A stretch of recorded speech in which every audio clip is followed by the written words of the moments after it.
gentlemen, esteemed guests, it's my absolute pleasure to be back here for day 2. I hope you're all enjoying the summit and having a fantastic time listening to lots of thought-provoking chat. And again, it's my pleasure to be joined by His Excellency Khalfan Belhoul. And basically, we're going to be talking about investing in the future, as we heard. And I wanted to start off by saying, how does the Dubai Future Foundation prioritize and identify areas of investment that will have significant impact on the future of Dubai and its economy? First of all, good to see you again, Jen. Lovely to see you as always. And I always enjoy panels with you. Thank you. And if you allow me, first of all, to thank His Excellency the Governor for the kind invitation. An amazing outcome from day one. My dear friend Arif Amiri, thank you so much for your efforts, and always happy to be part of those amazing convenings, and congratulations on year 2 and the announcement for next year. Maybe, Jane, the best way to, in a short way, to try to explain the question you've asked, you've focused on a key point, which is how can we prioritize what we focus on? Because the word future is extremely agnostic, so it could be the future of anything, right? Sure. So how can you really focus on what is important to you? So the best way, His Highness Sheikh Mohammed, and I love the way he messages the Dubai Future Foundation, he always looks at us and says, the DFF is Dubai's lab. Sure. And when you say you're a lab, it means that you're allowed to test new ideas. And you're willing, you're accepted to make mistakes. There are failures, but failures, as we all know, whether it's the venture world or in the investment world, is considered a pivot moment and a learning moment. And when you hear this from the leader, sending you a message to test new ideas and to learn from, and to strive to be number one all the time, but to learn from your mistakes, then I think the sky is the limit, and you're entrusted to do so. Then the sky is the limit on what you can reach. So that's his message to us. Now, when we hear this, obviously, we need to come up with a plan. What do we focus on? And his vision, even before coming back to your point of what do we prioritize, the story of Dubai Future Foundation also started in a similar convening called the World Government Summit. It started around 7 years ago, for those of you who don't know.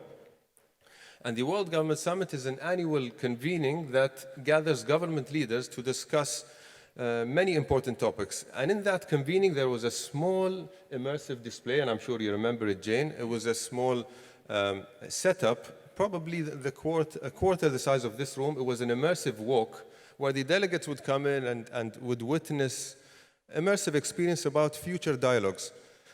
And it only took one walk from His Highness Sheikh Mohammed and in his first path to actually say the discussion and the conversation and the immersiveness of this experience.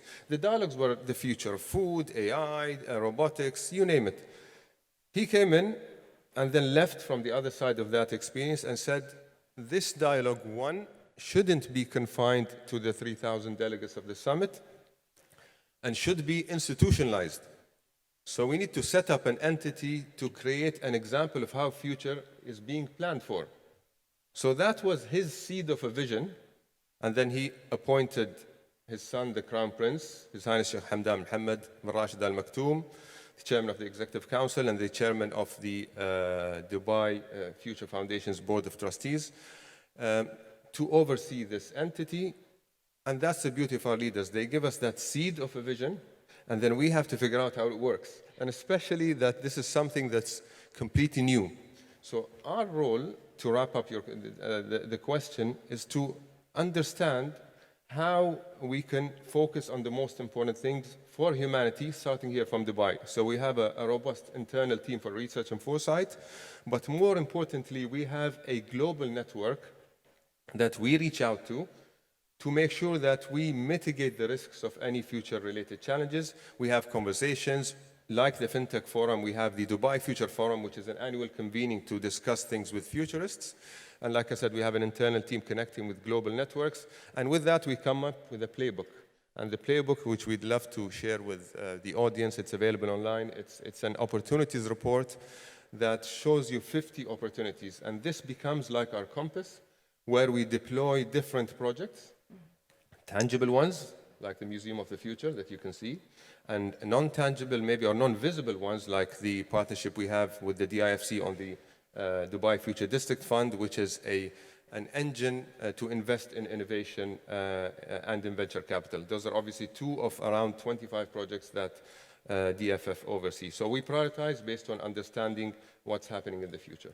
I love how 5 years into your current position, how enthusiastic you are, but you never take it for granted. You still feel very privileged to be, taking everything in this direction.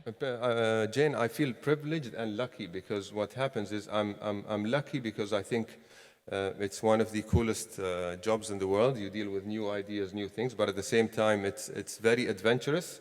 There's a lot of mistakes, a lot of learnings. But I feel privileged because we're entrusted.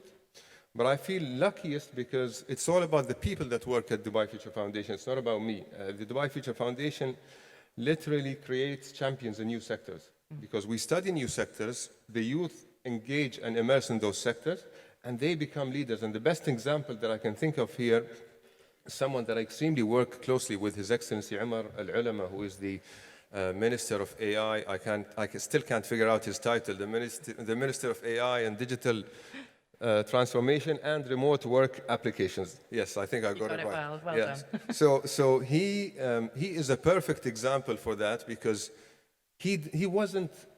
When he started, he wasn't an expert of AI, but he had shown the hunger and the passion to understand artificial intelligence. And he went through that journey, and no one knew artificial intelligence, and he had to learn it and understand it. And now he became the champion and the expert and knows everything about it. So we hope that Dubai Future Foundation can produce champions, not necessarily so many ministers, but champions at least in different spaces.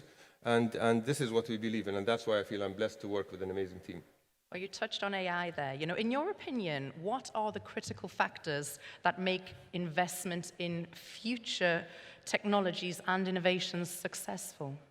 So I think the most important components of creating the right investment is to have the right pillars interconnected together. To make an investment in the future, you need obviously capital, but you need the right capital, the smart capital, and the patient capital, because technology can take time for fruition. Sure.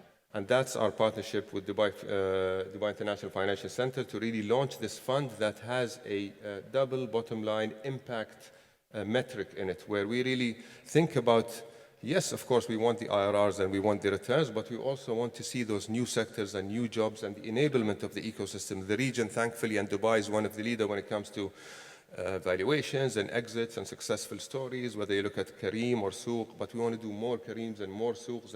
And this fund needs to also support regional funds, not compete, but support and complement the funding gaps that they struggle to fund. But again, funding is important.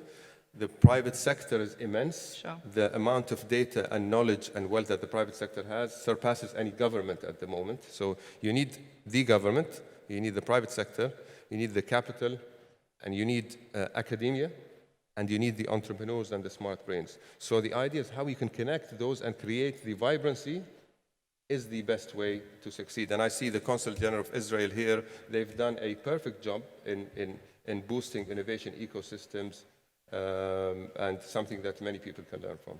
You were answering the question I hadn't asked there. I was going to move on to say, have you got... Skip to the next one then. Skip to the next. Well, it was basically talk about how, the successful collaborations that you've witnessed. Do you have any examples of that?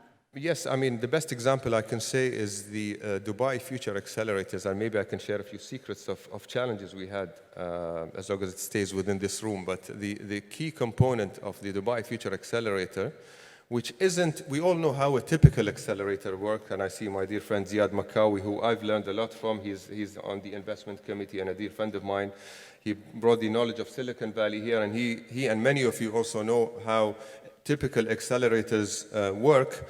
Our idea from the accelerator that we have created at Dubai Future Foundation around 4 years ago is how can we bring in innovation to solve for government challenges without us taking any equity, but giving them procurement capital to grow. So with this formula, what you do is that the government agencies become more inclusive by allowing procurement capital to be given to innovators and small businesses rather than just to the big companies. At the same time, you've created hope for entrepreneurs to work with businesses. Those contracts generate revenue for the startups, appreciates their value, attracts private VC to them, and we get zero equity. Our success from this story is that we've connected everyone together and we've seen them thrive by creating those contracts. Now, the challenging component with this, how it worked is that we've asked every government agency to post a challenge. So let's say, for example, the Road and Transportation Authority, which is one of the agencies, would come in and say, I want an innovation related to autonomous mobility. Startups will come in, they'll apply, they'll select 3 or 4 of them, they'll work with them for 9 weeks. And in those 9 weeks, they'll select 2 or 3 of them, they'll sign a contract, and this is how it goes. Now, the challenging component, which I would like to stay in this room, is sometimes because coming to Dubai by itself is an attractive value proposition. And we used to take care of the tickets and the accommodation for those nine weeks, which becomes appealing to anyone to come to Dubai and have fun for 9 weeks. So we got the randomest of random ideas of people claiming to build skyscrapers using 3D technology in 3 days. And then other ideas, obviously, that made a bit more sense. So the actual due diligence was hectic. And we had to make sure that we really understand those businesses, because people would just take this for a ride and say, okay, we'll apply, we get there, we get 9 weeks in Dubai. Who doesn't want 9 weeks in Dubai? We get a contract, we do, if not. So we had to make sure that we got the right people. And the other challenge we had is that the government agencies, and this is probably the most important part, is like-minded people working on this journey. So the people, for example, in road and transportation, or the Dubai municipality, or the Dubai Health Authority, should appoint the right individuals to manage this conversation with the entrepreneurs, because the demands are different. They are new individuals coming to the country, so the treatment should be welcoming. The understanding of how innovation-driven enterprises work is completely different than conventional businesses, the way you interact with them, and the purpose of the program is unique. So I'll give you one more secret of the program. One government agency, without mentioning names, in the beginning of the cohort, didn't really like the idea because they felt they were more comfortable dealing with conventional businesses. They felt this was a bit risky. So my direction to the team leading the program, I said, let them be comfortable to join whenever they feel comfortable and believe the risk profiling of this business. So we had a space for them that was dedicated for them, and there were 13 other spaces for the other 13 government agencies. This specific government agency decided not to join that cohort. Fast forward 9 weeks, it was the day when we are announcing the solutions.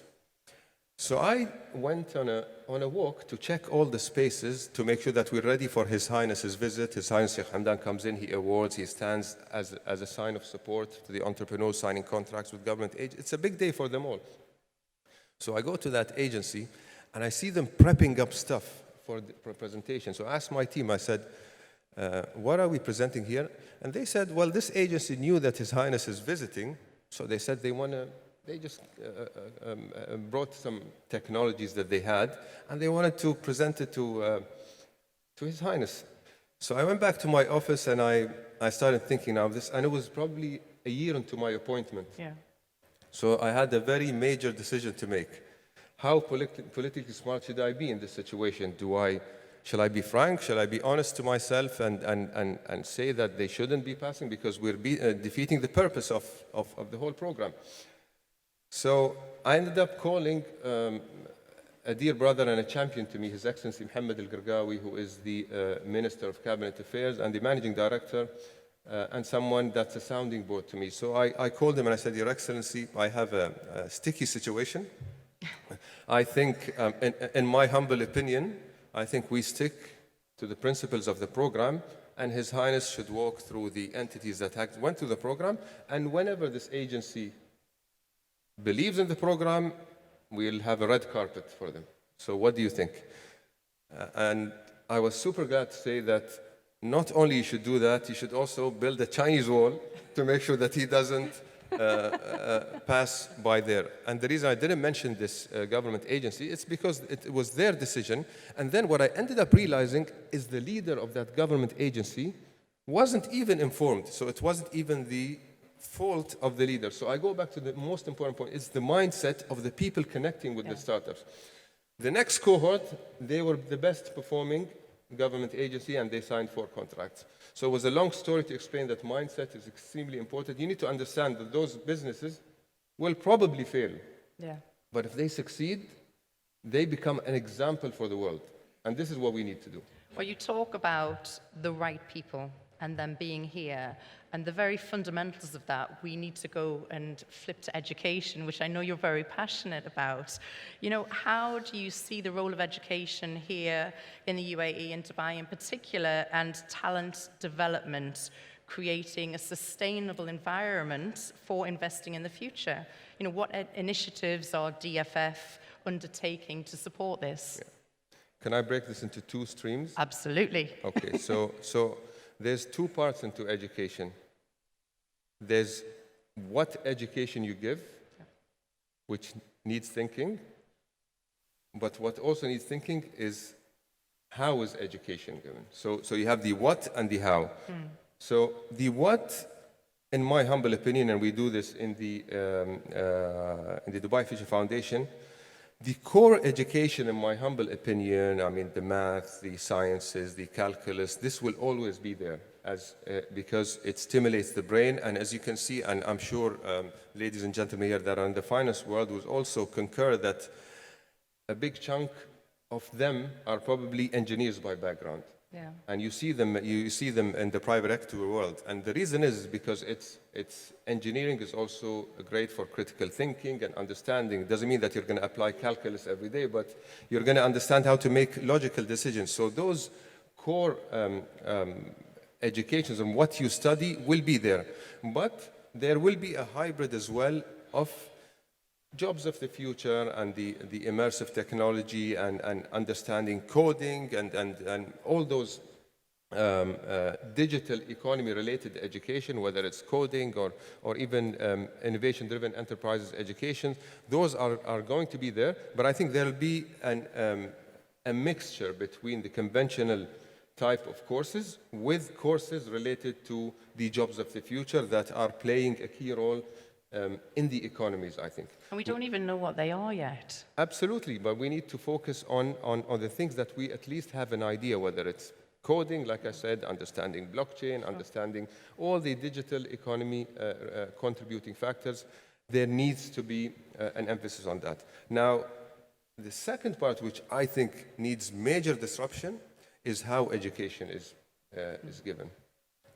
The how part, there's a big dialogue, and I'm not sure whoever was in the World Government Summit when Elon Musk had a conversation with His Excellency Al-Gargawi, he was saying we can shave off a few years of education.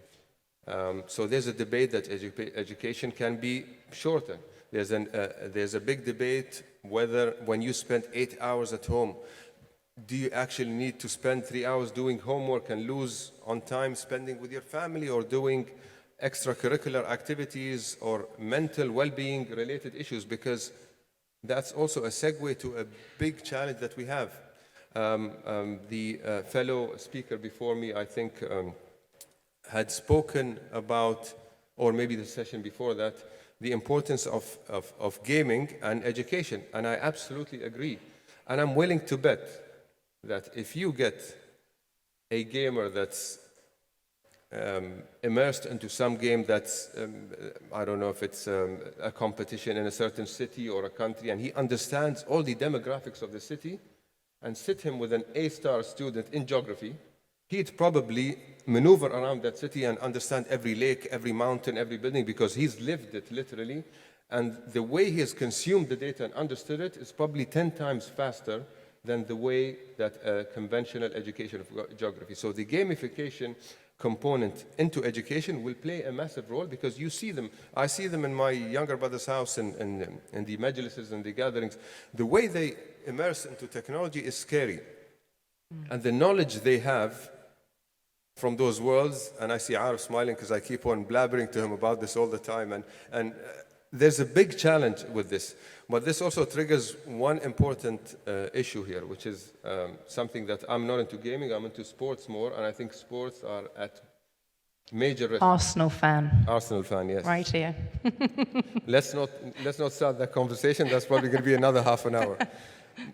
But I think the well-being issue is a big risk because yes, we see individuals immersed, and yes, they gain so much knowledge, but we see obesity levels increasing. We see them not as fit when it comes to sports. We don't see them as comfortable when they stand on a stage. We don't see them very socially comfortable. And those issues are only going to grow because we haven't even scratched the surface when it comes to this digital world and understanding how much we're going to go into this metaverse, which has trillions of dollars of value. But again, we need to make sure that it's a balanced world. We're just out of time, but very quickly, I wanted to ask you, in terms of emerging technologies and industries that the DFF is focusing on, what do you think are the most promising? Well, I mean, the usual suspects are always there. I mean, AI is always going to be an enabler, and just to maybe excite and scare people at the same time, what we see with ChatGPT at the moment is only the beginning. So the best way to explain this is imagine adding, I mean, ChatGPT right now is AI with the software, right? So imagine adding quantum compute, robotics, and even more advanced AI to the formula. And the rest is history. I mean, you're literally having a robot that's doing things that we would never imagine. So the biggest message that I can leave everyone with is maybe during COVID, we learned it the hard way that collaboration is needed. Some countries did better than others in managing the pandemic. But the biggest message that we've understood is that in order for us to come up with a decision, we need to collaborate. And when it comes to data protection, and when it comes to coordination, and when it comes to AI ethics, and when it comes to policies, one hand doesn't clap. And as ambitious as we are as a country, we're only a population of 10 million. And I think the impact should go globally. And we need to connect with like-minded people to create global networks with like-minded entities and countries to ensure that policies are fully aligned. So collaboration and unity is needed more than ever. Your Excellency, it's always a pleasure. Thank you so much. Ladies and gentlemen, please put your hands together for His Excellency Khalfan Belhoul.